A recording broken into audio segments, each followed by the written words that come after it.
میں جب خداوند یسوع مسیح کی خوشخبری لے کر آپ کے پاس آیا تو آپ کہہ سکتے تھے کہ پہلے اپنے آپ کو ٹھیک کر، پہلے اپنے گناہوں کو تو معاف کروا، ہمیں کون سی تعلیم دے رہا ہے؟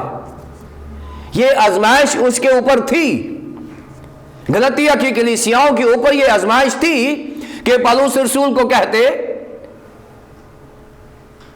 کہ پہلے اپنے آپ کو تو ٹھیک کر، تو خود بیمار ہے، ہمیں خدا یسوع مسیح کی خوشخبری دے رہا ہے۔ اور پالوس رسول نے کہا ہے کہ نہیں، آپ نے اس آزمائش میں کہ آپ اس آزمائش میں نہیں پڑے، آپ نے دھیان میری بیماری کی طرف نہیں بلکہ اس خوشخبری کی طرف لگایا جو میں تم کو دے رہا تھا، اور تم نے اسے قبول کیا۔ آپ کے اوپر آزمائش تھی، پھر آپ مجھے حقیر جان سکتے تھے۔ حقیر جاننے کے لیے جو لفظ ہے انگریزی میں اس کا کنٹمپٹ ہوا ہے، یعنی آپ میرے اوپر کوئی عدالتی چارج لگا سکتے تھے، جیسے کنٹمپٹ آف کورٹ ہوتا ہے، توہین عدالت۔ آپ میرے اوپر فیصلہ کر سکتے تھے، آپ میرے اوپر کوئی ججمنٹ پاس کر سکتے تھے، آپ نے مجھے حقیر نہیں جانا۔ پھر تیسری بات اس نے کہی ہے، آپ نے مجھ سے نفرت بھی نہیں کی۔ پہلی بات کہ آپ نے مجھے آزمائش میں سے نکالنے میں مدد کی، آپ بھی آزمائش میں سے نکلے۔ دوسری بات، آپ نے میرے اوپر کوئی چارج نہیں لگایا، کوئی چیک نہیں لگایا، اور تیسری بات، آپ نے مجھ سے نفرت نہیں کی۔ نفرت کے لیے یہاں جو لفظ ہے یہ دلچسپ ہے، ایک پتوو، اس کا مطلب ہوتا ہے سپٹ آؤٹ، تھوکنا۔ یہودی ہمیشہ ایک مریض کو دیکھ کر تھوک دیتے تھے۔ جب ان کے سامنے مرگی کا مریض آتا تھا تو یہودی تصور کرتے تھے کہ اس میں کوئی بدرو ہے، اور تھوکنے سے وہ بدرو سے محفوظ رہتے تھے کہ ہم نے اس بدرو سے نفرت کی ہے۔ ایسے مریض کو تھوک کر وہ اپنے آپ کو سیف کیا کرتے تھے۔ اور یہاں پالوس رسول نے یہ بیان کیا ہے کہ تم نے مجھے دیکھ کر تھوکا بھی نہیں ہے۔ اور کچھ مفسرین کا خیال ہے کہ پالوس رسول کے دماغ پر چوٹیں لگنے کی وجہ سے شاید کبھی کبھی ان کو بے ہوشی کا دورہ بھی پڑ جاتا ہوگا۔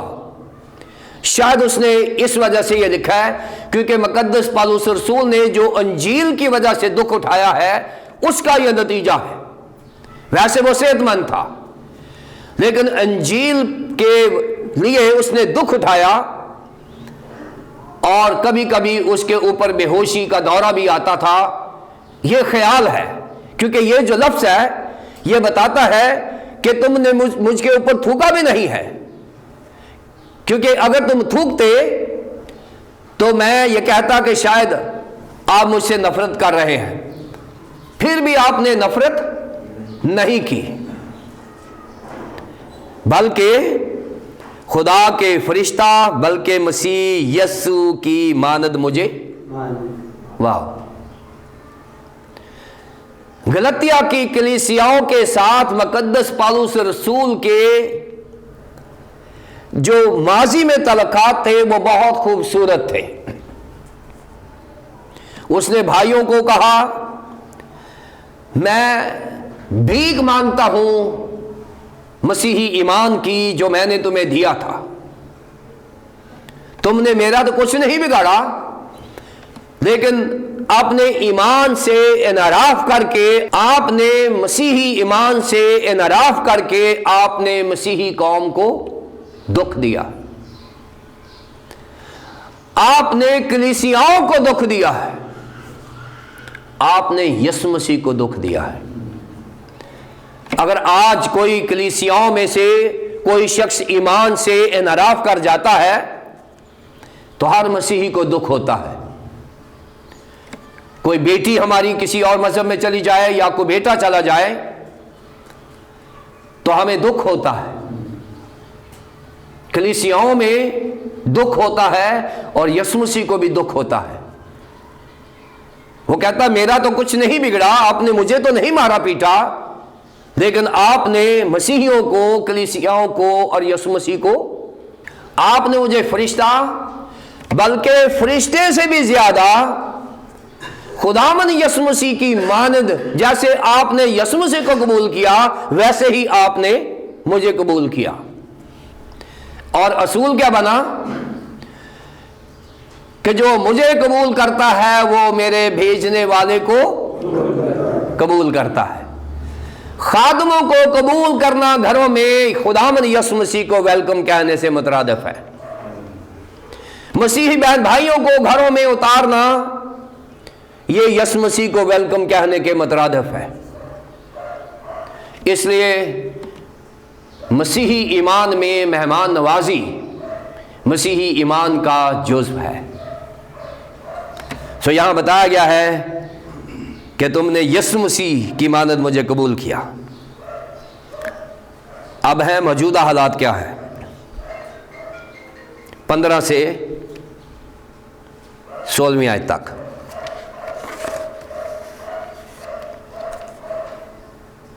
پس تمہارا وہ خوشی منانا کہاں گیا؟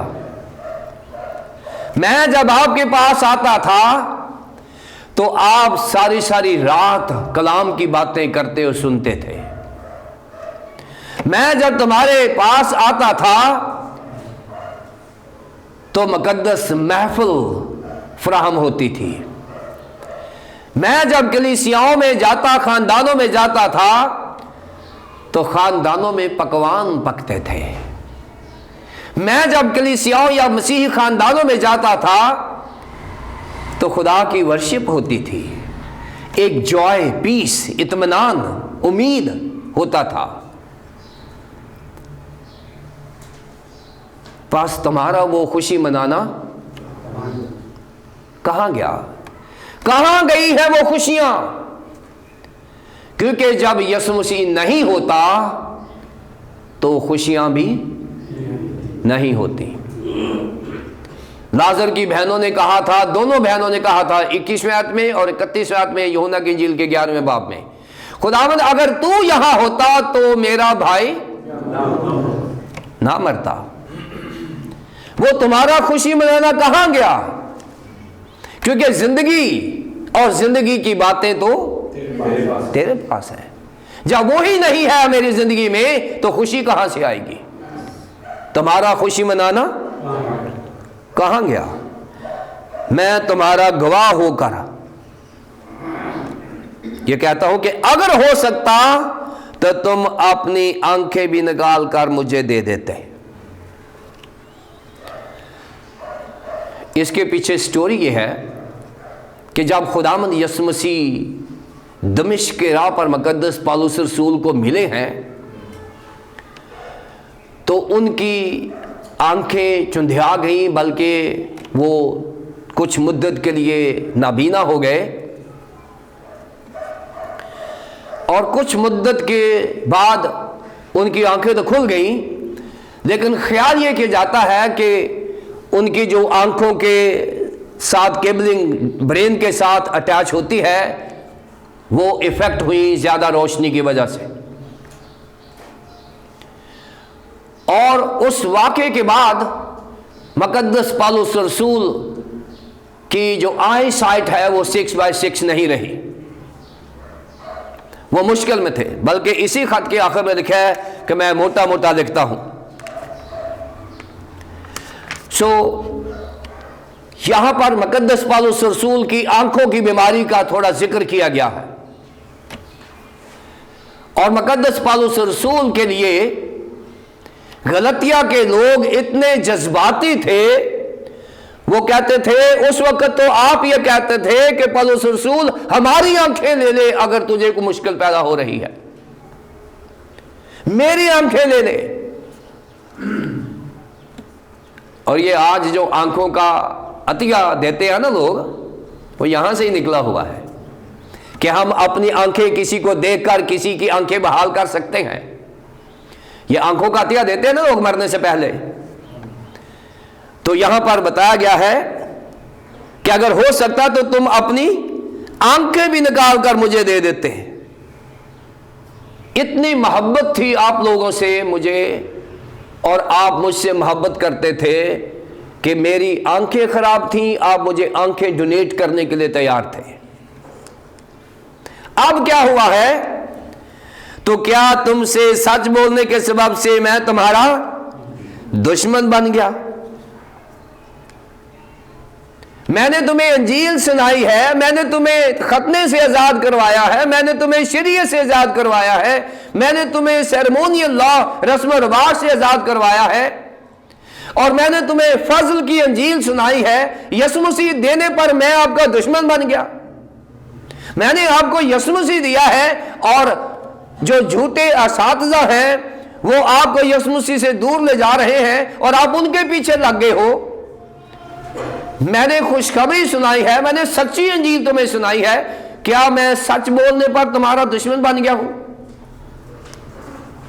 اور بہت اچھی کاؤنسلنگ جا رہی ہے، یہاں کلیسیاؤں کی کاؤنسلنگ ہو رہی ہے، اور بہت بڑا کاؤنسلر دلیل کے ساتھ اپنے اس کیس کو پرسو کر رہا ہے۔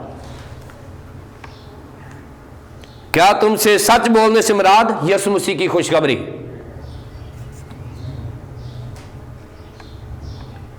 کیا سچائی ہی میرے اور آپ کے درمیان دشمنی ہے؟ اب جھوٹے اساتذہ کی بات ہونے لگی ہے 17 سے 20 تک۔ وہ تمہیں دوست بنانے کی کوشش تو کرتے ہیں مگر نیک نیتی سے نہیں، بلکہ وہ تمہیں خارج کرانا چاہتے ہیں تاکہ تم انہی کے دوست بنانے کی کوشش کرو۔ اب یہ جھوٹے اساتذہ سے متعلق آگاہ کیا گیا ہے کہ جھوٹے استاد آپ کے اندر آئے ہیں، انہوں نے آپ کے ساتھ ہمدردی کی ہے، وہ آپ کی مشکل میں آپ کے ساتھ آتے ہیں، ان کے پاس یسوع مسیح نہیں ہے، ان کے پاس وسائل ضرور ہیں، وہ آپ کو آٹے کے توڑے دیتے ہیں، آپ یسوع مسیح کو چھوڑ دیتے ہو، وہ آپ کو گھی دیتے ہیں اور آپ یسوع مسیح کو چھوڑ دیتے ہو، وہ آپ کو کھانے پینے کی چیزیں دیتے ہیں، وہ آپ کو باتوں میں الجھاتے ہیں اور آپ یسوع مسیح کو چھوڑ دیتے ہو۔ اور آج جب ہم آؤٹ ریچ کرتے ہیں، باہر جاتے ہیں، تو آؤٹ ریچ میں پہلا سوال یہ ہوتا ہے کہ جی آپ کیا لائے ہیں؟ کوئی یسوع کو قبول کرنے کے لیے تیار نہیں ہے۔ ہم گاؤں میں جاتے ہیں، بھٹوں میں جاتے ہیں، لوگ کہتے ہیں جی کیا لے کر آئے ہو، کیا پیکج ہے آپ کے پاس؟ کوئی یہ نہیں کہتا کہ ہم یسوع مسیح کو حاصل کرنا چاہتے ہیں۔ ہم ایک جگہ گئے اپنی ٹیم لے کر، لوگ نہیں آ رہے، وہ کہتے جی دیگ لے کر آئیں، پھر آئیں گے لوگ یہاں پر۔ تو میں نے ان کو کہا کہ نہیں، ہمارے پاس دیگ نہیں ہے، ہمارے پاس بائبل مقدس ہے۔ پھر آہستہ آہستہ لوگ آنا شروع ہوئے اور ہم نے ان کی کاؤنسلنگ کی جیسے یہاں پولس رسول کر رہا ہے۔ جھوٹے اساتذہ آٹے کی گاڑی لیں گے، پیکج لیں گے، اور وہ جا کے اپنا کام کریں گے، تصویریں کھینچیں گے اور وہ پیسے منگوا لیں گے۔ لیکن پولس رسول کی یہ منسٹری نہیں تھی۔ پولس رسول کہتا ہے چاہے لوگ آپ کے دشمن بن جائیں، لیکن آپ سچائی کی بات کریں، آپ خدا کے کلام کی بات کریں۔ یہ جھوٹے اساتذہ ہیں جو لوگوں کے ایمان کو خریدتے ہیں۔ کیوں؟ انہوں نے ڈالر منگوائے اور منگوائیں گے اگر وہ ایسا کریں گے تو۔ خداوند یسوع مسیح کو پریچ نہیں کیا جا رہا، سو ایسی پریچنگ سے اوائڈ کریں، مقدس پولس رسول آپ سے ناراض ہو جائے گا۔ اگر آپ ایونجلزم میں خداوند یسوع مسیح کو پیش نہیں کر رہے اور آپ آٹے کی مدد سے لوگوں کے ایمان کو خرید رہے ہیں جیسے جھوٹے اساتذہ نے غلطیوں کے لوگوں کے ایمان کو خریدا، تو اس کا مطلب یہ ہے کہ ہم وہی بدعت اختیار کیے ہوئے ہیں جو غلطیہ کے جھوٹے اساتذہ کر رہے تھے۔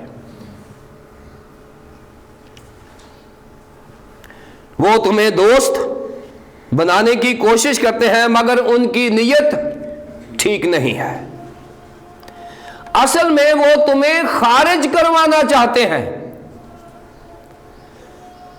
کیونکہ وہ مسیحی ایمان سے ہٹانا چاہتے ہیں۔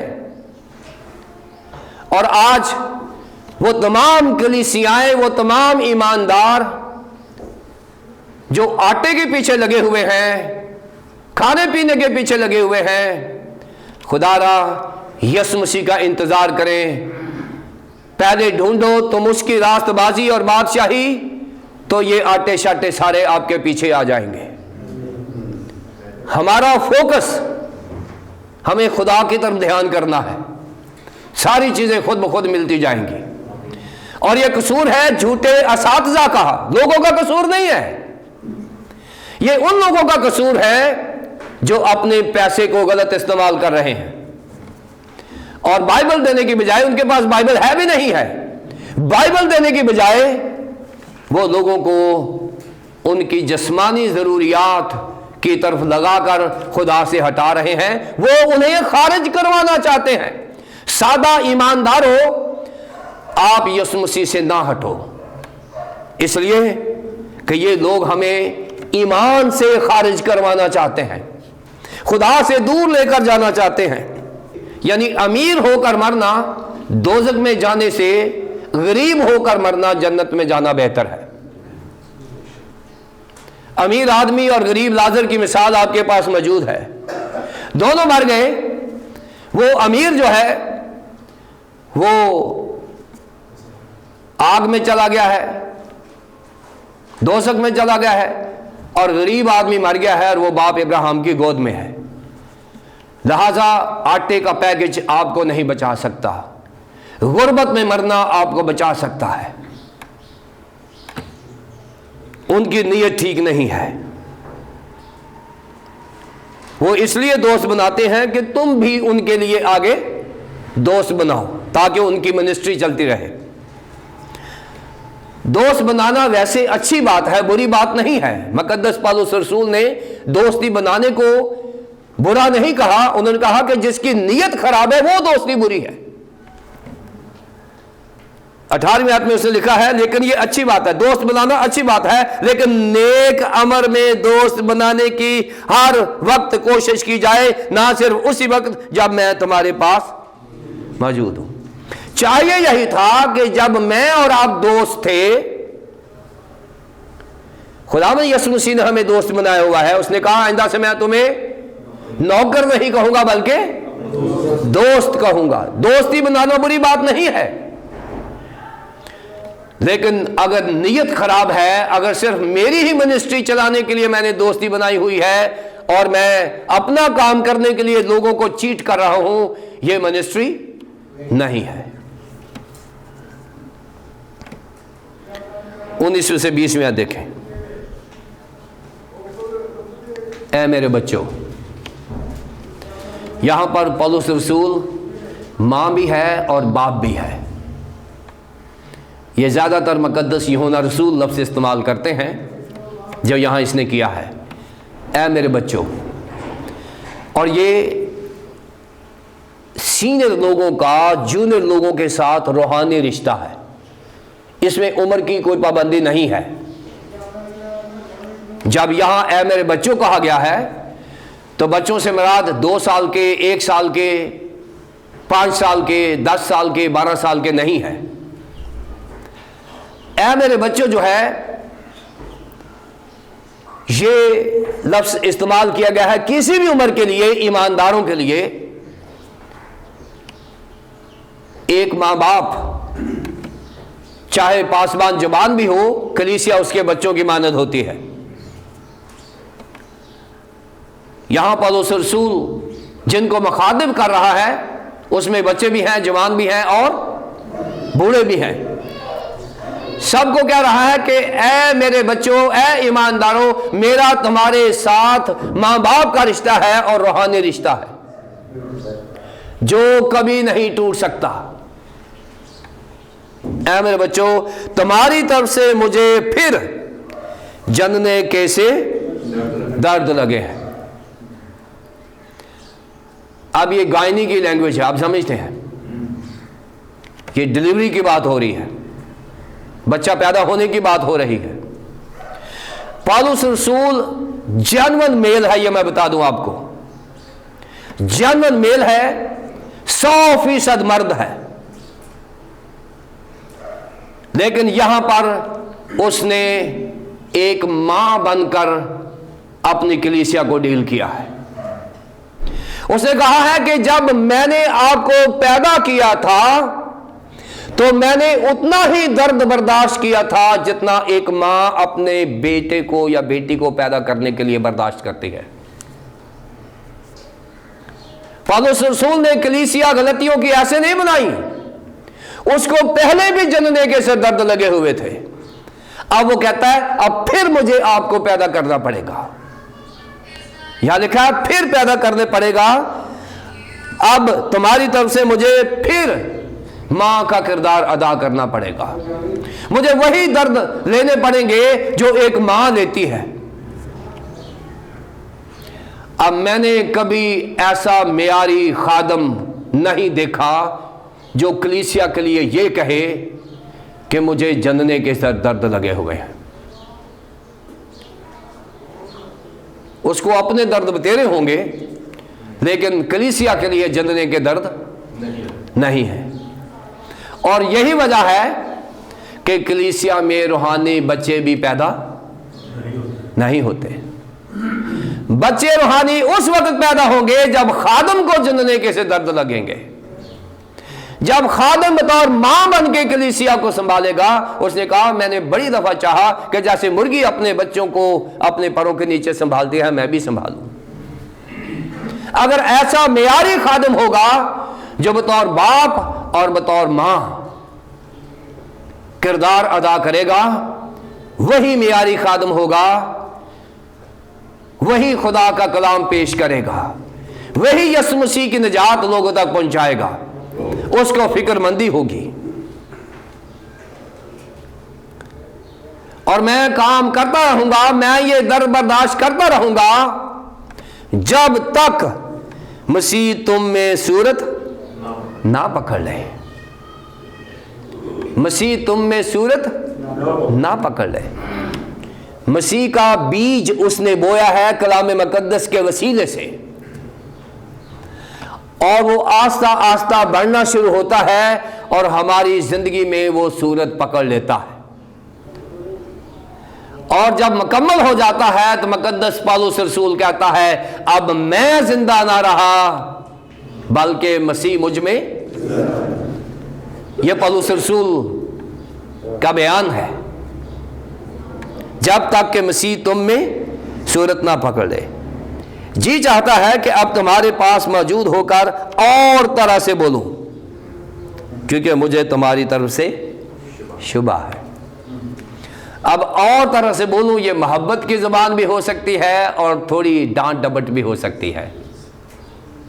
دل سے کرنا میں آپ ہی نہیں بڑا آن کے تک کہ میرے شک ہے کہ تسی ہلی ٹھیک نہیں ہوئے. سو یہ محبت اور ڈانٹ ڈپٹ کا امتزاج ہے. پولس رسول کے اندر کلیسیاؤں کے لیے محبت بھی بھری ہوئی ہے اور روحانی غصہ بھی ہے.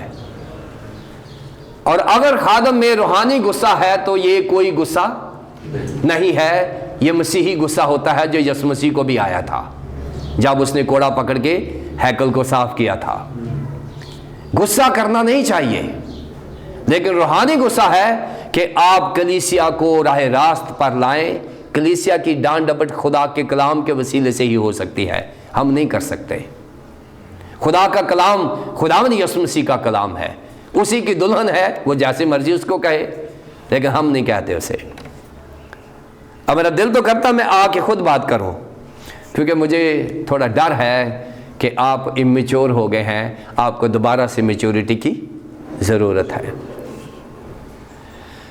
یہاں مقدس پالوس رسول نے غلطیہ کی کلیسیا کے ساتھ اپنے ماضی کے تعلقات پر بحث کی ہے، اپنے موجودہ تعلقات پر بحث کی ہے، اور پھر اس نے سچے تعلقات پر بات کی ہے، اور بتایا ہے کہ تم نے یسوع مسیح کو قبول کیا تھا، تم نے چھوڑ دیا، اب دوبارہ سے خدا میں یسوع مسیح کو قبول کرنا ضروری ہے، کیونکہ مجھے جننے کے سر درد لگے ہیں، مجھے آپ کے لیے درد لینا ہے، مجھے یہ کام کرنا ہے۔ خدا کرے کہ ہم میں سے ہر خادم اسی بوجھ کو لے کر کلیسیوں میں خدمت کرے۔ خداوند ہم سب کو ایسا کرنے کی توفیق عطا فرمائے، آمین۔